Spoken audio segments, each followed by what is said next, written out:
ఏలూరు జిల్లా ద్వారకా తిరుమల మండలం తిమ్మాపురం శివారులోని విరాజా సిరామిక్స్ ఫ్యాక్టరీలో ఎస్సీ కమిషన్ సభ్యులు పర్యటించారు. పార్ట్నర్షిప్ పేరుతో భారీ మొత్తంలో డబ్బులు తీసుకుని మోసానికి పాల్పడ్డారన్న ఫిర్యాదుల నేపథ్యంలో ఫ్యాక్టరీని సందర్శించిన కమిషన్ సభ్యులు బాధితుల వాదనలు విని ప్రాథమిక విచారణ చేపట్టారు. పూర్తిస్థాయిలో విచారణ నిర్వహించి బాధితులకు న్యాయం చేస్తామని హామీ ఇచ్చారు.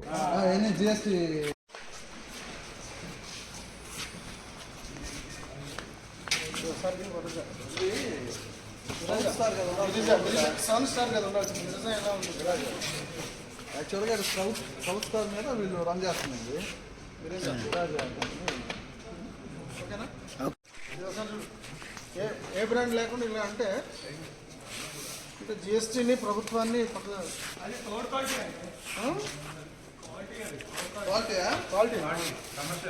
సౌత్ స్టార్లో జిఎస్టీ కొట్టారు. రెండు ఉన్నాయి ఇక్కడ. ఫైనాన్షియల్ ఫ్రాడ్ అంతా సౌత్ స్టార్ ఓకేనా? సౌత్ స్టార్ జిఎస్టీ కొట్టారు, అయినా కానీ ప్రొడక్షన్ ఉంది.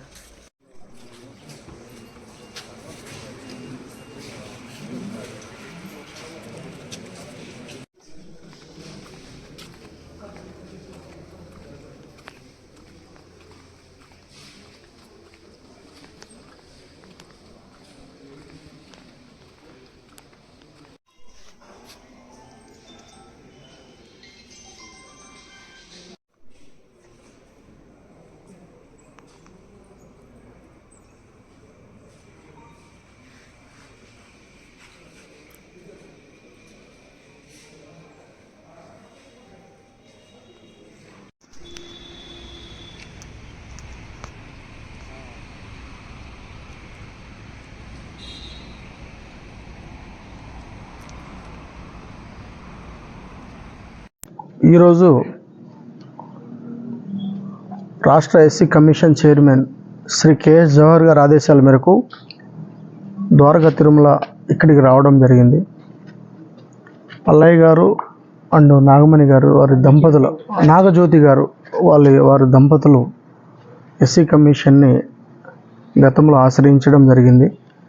కమిషన్ చైర్మన్ గారికి ఈ ఫరంకి సంబంధించినటువంటి వారికి జరిగినటువంటి ఇబ్బందికి సంబంధించి, ఫైనాన్షియల్కి సంబంధించి వాళ్ళు ఏదైతే ఇక్కడ ఇబ్బందిని, వివక్షతని ఎదుర్కొంటున్నారో ఫ్యామిలీ పరంగా వాళ్ళు చైర్మన్ గారి నోటీసులో అర్జీ రూపంలో ఇవ్వడం జరిగింది.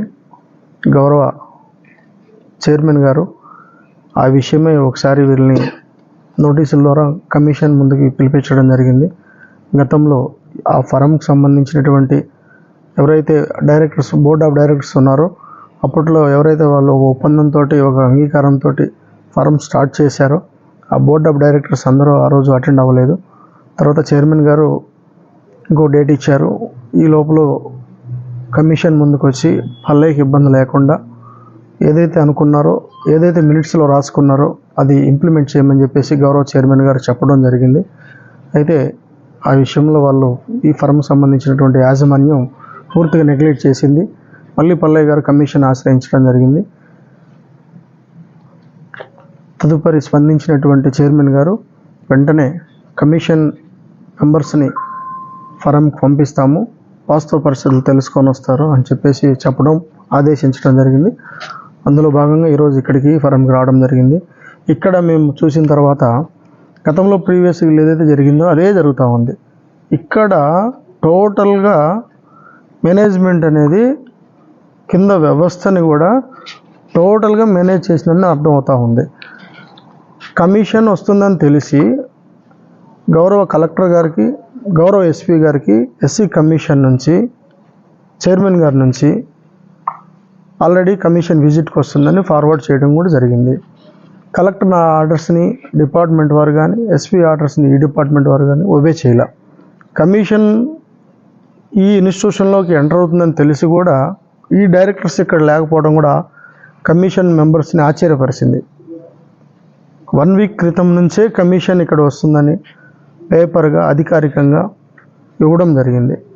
సంబంధిత బోర్డ్ ఆఫ్ డైరెక్టర్సు లేకుండా ఇక్కడున్నాం అని చెప్తూ మేము వచ్చిన తర్వాత ఇంకొక బోర్డు అతను వచ్చాడు.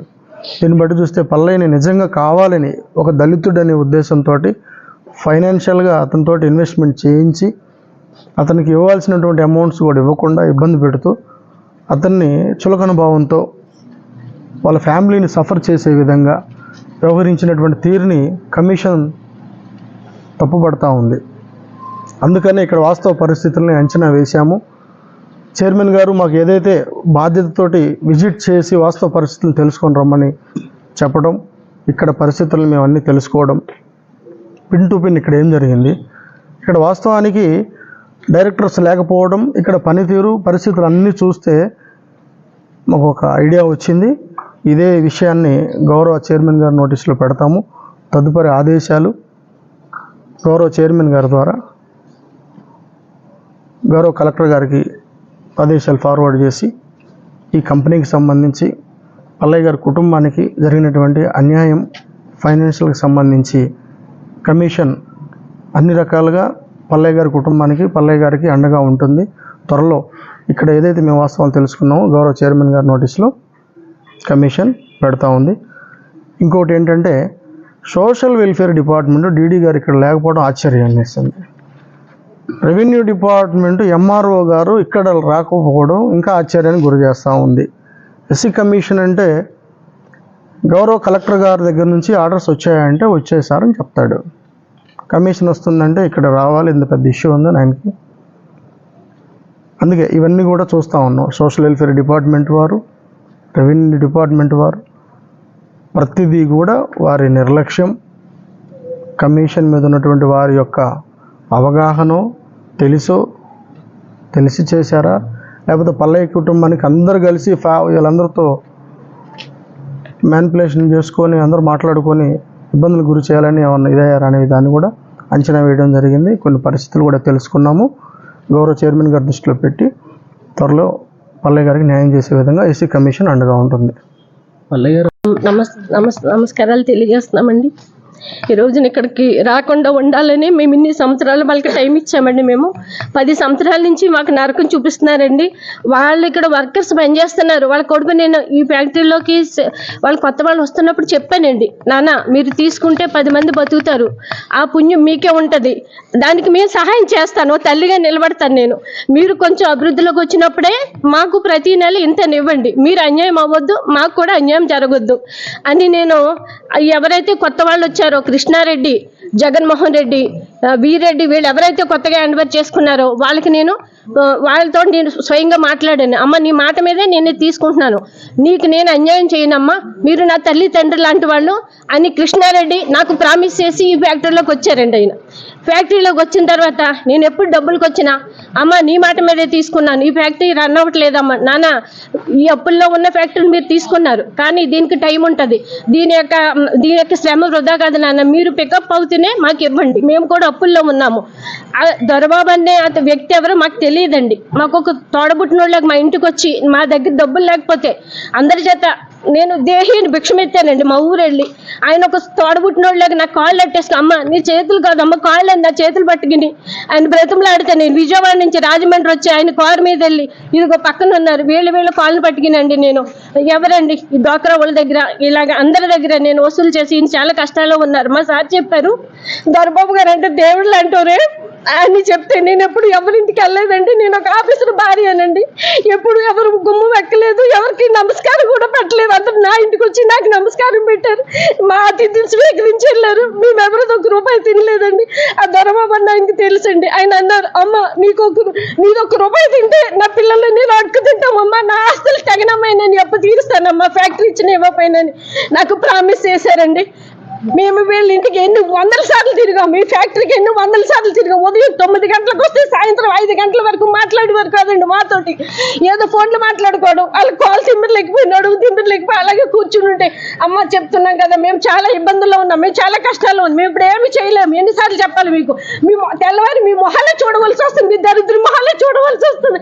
ఎన్నిసార్లు చెప్పులు మీకు చిగ్గలేదు, మీరు ఎన్నిసార్లు ఫ్యాక్టరీకి రావద్దని చెప్తున్నాము. నీ మొగుడిని నిన్ను మీరు చెప్పినా కానీ మీరు చిగ్గిలాగా వస్తున్నారండి. జగన్మోహన్ రెడ్డి కృష్ణ వీరారెడ్డి వీళ్ళందరూ సమక్షంలో నా భర్తని నన్ను అవమానించారు, కొట్టడానికి కూడా లేచారు. ఇది కేవలం కులం అండి, ఏమీ లేదు. వాళ్ళు కులస్తున్నైతే వాళ్ళంత నాశనం చేసుకొని ఇంత బాధ పెట్టరు.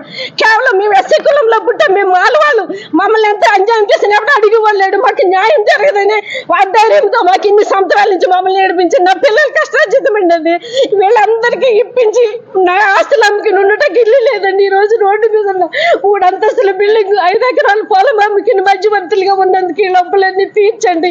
ఈ రోజు నీ దేహాన్ని మీ ముందుకు వచ్చానండి. ఈ అవకాశం వీళ్ళకి ఇవ్వకూడదు, మాకు రాకూడదండి. ఇన్ని సంవత్సరాల వాళ్ళకి కృతజ్ఞతగా మేము ప్రతిరోజు తిరిగాం. నెల మాకు 5 లక్షలండి, 2 లక్షలు, 1,00,000 రూపాయలని ఇవ్వండి, మా అప్పులు తీర్చుకుంటాము, మా బాధలు తీరుతాయి, మీరు ముందుకెళ్తారు. కానీ కాళ్ళు పట్టుకున్నామండి, కాళ్ళు పట్టుకున్నాం. ఆ కాళ్ళతోటి తన్నునట్టు చేశారండి వీళ్ళు. ఇది కేవలం కులపించండి. డాక్టర్ బిఆర్ అంబేద్కర్ ఆ రోజు నా చట్టం రాయిపోతే ఇలాంటి వాళ్ళ చేతులు మన అందరూ ఇంకా బలైపోతామండి. ఆ రోజు నా చట్టం ఉన్న గురించి ఆ తండ్రి అలా చేసినందుకే ఈ రోజు నీ మెట్టైన వాళ్ళు ఎక్కనివ్వరండి. ఇదండి కేవలం కులం అండి. ఇది ఇప్పటి వరకు కూడా మమ్మల్ని చాలా మాటలతోటి బాధలతోటి చాలా ఇబ్బంది పెట్టారండి. ఇప్పుడు కూడా వాళ్ళకి నమస్కారం పెడుతున్నాను. శాంతంగానే పరిష్కరించుకోవాలి, వాళ్ళు బాగోవాలి, మాకు ఇవ్వాల్సింది మాకు ధర్మంగానే ఇవ్వమని నేను వాళ్ళని ప్రాధాయపడుతున్నానండి. తక్కువ కులంలో పుట్టి మనకు ముద్ద పెట్టి పెట్టవలసిన వాళ్ళు మన ముద్ద లాక్కుని తింటుంటే మనం ఎవరికి చెప్పుకోమండి. మనకు ముద్ద పెట్టి కులంలో పుట్టారు, వాళ్ళు పెద్ద కులంలో పుట్టారు, కానీ మన ముద్ద లాక్కుని వాళ్ళు తింటున్నారు, మనం ఎవరికి చెప్పుకోమండి. ఇలాంటి పరిస్థితి మాకు ఎదురవుతుందని మేము ఎప్పుడు ఊహించలేదండి. మేము ఒకరికి న్యాయమే చేసాం, కానీ ఏ ఊరి మా సార్ ఎక్కడ పనిచేసినా దేవుడని మొక్కుతారండి. దొరబాబు కూడా మొక్కుతారు మా సార్కి, ఆయన దేవుడమ్మంటారు. ఈ రోజుని దెయ్యంలాగా మమ్మల్ని ఇక్కడ నిలబెట్టారు, అది వాళ్ళకే మంచండి. ఈ రోజుకి ఫ్యాక్టరీ బాగోవాలి, వీళ్ళందరూ బాగోవాలి, పనిచేసే వర్కర్స్ అందరూ మాకు న్యాయం చేయండి, అదే మేము కోరుకుంటాం.